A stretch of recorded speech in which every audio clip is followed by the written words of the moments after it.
Good evening. This is Akashvani. I am Valsa Williams with the news at 9.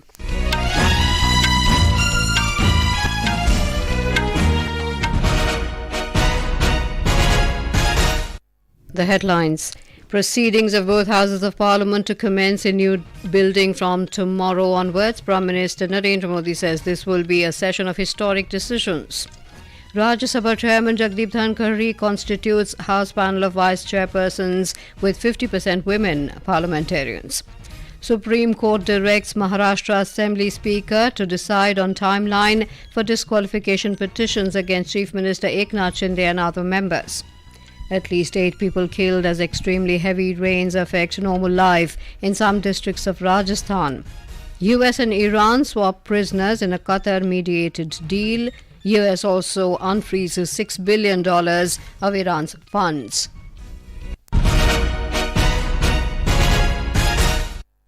The proceedings of both houses of parliament will commence in the new parliament building from tomorrow onwards. On the second day of the special session of parliament, Lok Sabha will assemble in the new building at 1:15 p.m. while the Rajya Sabha will meet at 2:15 p.m. On shifting both the houses of parliament to new buildings, Prime Minister Narendra Modi said, "It is a very emotional moment to bid farewell to the old Parliament building." Our correspondent reports that the entire premise of the new Parliament House, sprawling across 65,000 square meters, the Lok Sabha Hall, which has expanded threefold, provides ample space for 888 seats. Adjacent to the Lok Sabha Hall is the Rajya Sabha Hall, which has a seating capacity of 384. Earlier, Prime Minister Narendra Modi said the trust of common citizens in Parliament has continuously grown, which is the biggest achievement in the last 75 years. He was speaking on the first day of the special session of Parliament in the Lok Sabha. 75 साल की यात्रा हम नए मुकाम से आरंभ हो रही है। जिस मुकाम पर 75 साल की यात्रा की वो अत्यंत प्रेरक पल, और अब नए स्थान पर उस यात्रा को आगे बढ़ाते समय नए संकल्प, नई ऊर्जा, नया विश्वास और समय सीमा में 2047 में इस देश को डेवलप कंट्री बना करके रहना है. Leader of Congress Party in Lok Sabha, Ranjan Chaudhary, said the last day in the old Parliament building is indeed an emotional moment for all. Supriya Sule of NCP raised the issue of the Women's Reservation Bill, saying that the government must move forward in this direction and all the parties will support this bill.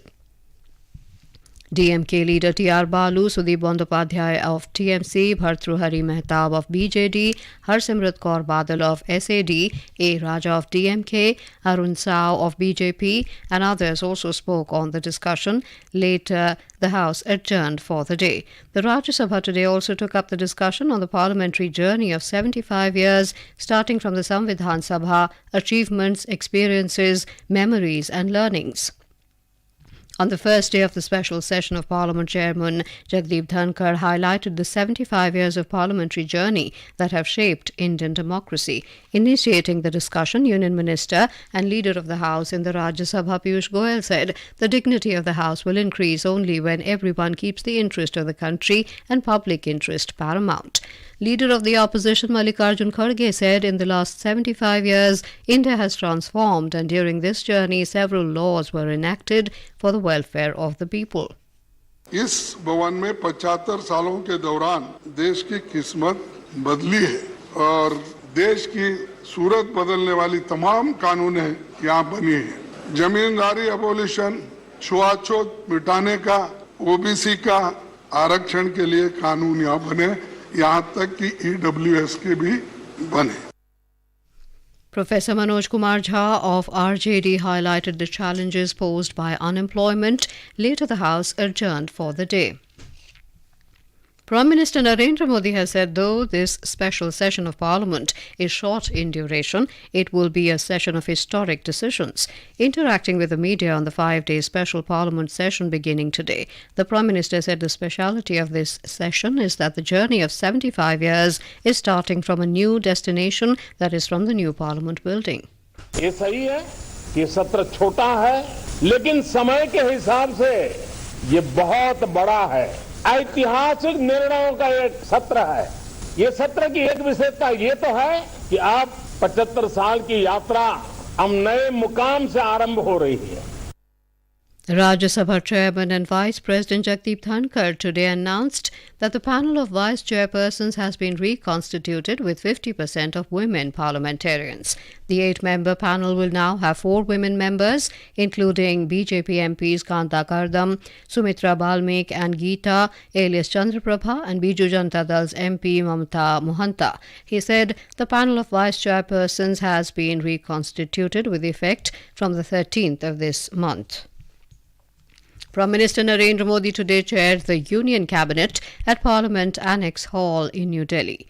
The meeting was called on the first day of a special session of Parliament which has begun today. The Cabinet meeting lasted almost 1 hour. Raksha Mantri Rajnath Singh, Union Home Minister Amit Shah, Finance Minister Nirmala Sitharaman, External Affairs Minister S. Jaishankar, Minister of Road Transport and Highways Nitin Gadkari, among other Cabinet Ministers, were present in the meeting.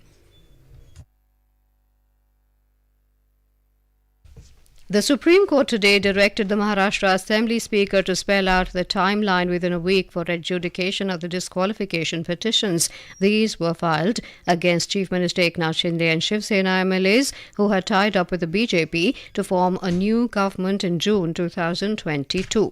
A bench comprising Chief Justice D.Y. Chandrachud and Justices J.B. Pardiwala and Manoj Mishra referred to the 11th of May verdict of the Apex Court on the Maharashtra political crisis and the direction issued by it to the Speaker to decide the disqualification petitions within a reasonable time. In Jammu and Kashmir, police today detained 3 overground workers of the banned Hizbul Mujahideen terror outfit in Kishtwar district. Akashvani Jammu correspondent reports that these individuals had previously been involved in various FIRs due to their continued engagement in anti-national activities and role in motivating local youths to join banned organizations. This is Akashvani giving you the news. For quick news updates round the clock, follow us on our Twitter handle at AIR News Alerts. Heavy rains have affected normal life in some districts of Rajasthan. Rain-related incidents claimed 8 lives in the last 48 hours in Banswara district. Extremely heavy rainfall has been recorded in Dungarpur district in the last 24 hours. More from our correspondent. Rivers and drains are in spite in many districts of the state and normal life has been affected due to heavy rain. Crops have also been damaged in some districts. Electricity supply has been affected in many villages of Banswara division. Rail traffic has also been affected. Northwestern Railway has cancelled 4 train services. The Met Department has today issued an alert of extremely heavy rain at isolated places in Udaipur, Sirohi, Jalore and Pali districts, while heavy rain at isolated places in Dungarpur, Rajsamand, Badmir and Jodhpur districts. Jitendra Dwivedi, Akashvani News, Jaipur. In Madhya Pradesh, after continuous rain for many days, rain has stopped in most of the districts today. However, many rivers including Narmada, Shipra, Kali Sindh and Chambal are still in spate. A report. The maximum impact of rain is being seen in the Malwa region. Many villages in Indore, Ujjain, Mandsaur, Dhar and Barwani districts have lost connectivity with main roads. There was a holiday in schools and Anganwadi Kendras in these districts today. In Ratlam, 14 trains had to be diverted and 8 trains had to be cancelled. At the same time, soybean and urad crops have also been damaged because of waterlogging in the field in Ujjain. Moltakka Bridge on Indore-Khandwa Highway in Khandwa district has been damaged by floods in Narmada River. 5 gates of Kundalia Dam in Agar Malwa districts have been opened due to heavy rain. The Met Department has warned of heavy rain in Neemach, Mandsaur and Ratlam districts during the next 24 hours. Sanjeev Sharma, Akashvani News, Bhopal. In Gujarat, a high-level meeting was held in Gandhinagar today to review the flood situation in the state. The Health Minister Hrishikesh Patel reviewed the steps taken by the district administration in the 7 rain-affected districts, including Narmada and Bharuch, today through video conferencing. More than 12,000 people living in low-lying areas of River Narmada have been evacuated, while more than 800 have been rescued to safer locations till date. Talking to media, State Relief Commissioner Alok Kumar Pandey said the water level in the Narmada River is slowly decreasing. Meanwhile, IMD has predicted heavy to very heavy rainfall in districts such as Patan, Kutch and Morbi, while parts of Saurashtra and South Gujarat are also likely to receive heavy rains tomorrow. The IMD predicted similar weather patterns in several northeastern states and said a fresh spell of rainfall is likely over East India from Wednesday. In South India, there is a prediction of light to moderate, fairly widespread to widespread rainfall, with isolated heavy rainfall expected over interior Tamil Nadu and Kerala. Maharashtra is all set to celebrate the 10-day Ganeshotsav beginning tomorrow. People from all strata of society and devotees in lakhs of homes will ceremonially install the Sri Ganesh idols for worshipping tomorrow on the occasion of Ganesh Chaturthi. More from our correspondent.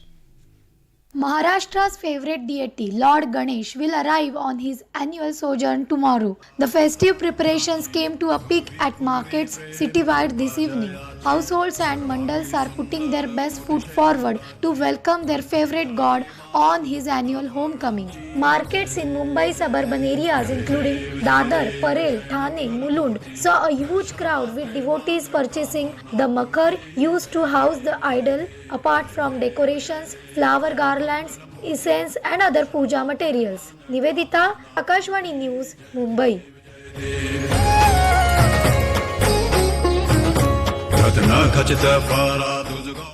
President Draupadi Murmu has greeted the people of the country on the eve of Ganesh Chaturthi. In her message, the President said the festival of Ganesh Chaturthi is celebrated as the birth anniversary of Lord Sri Ganesh, who is the epitome of knowledge, wisdom and prosperity.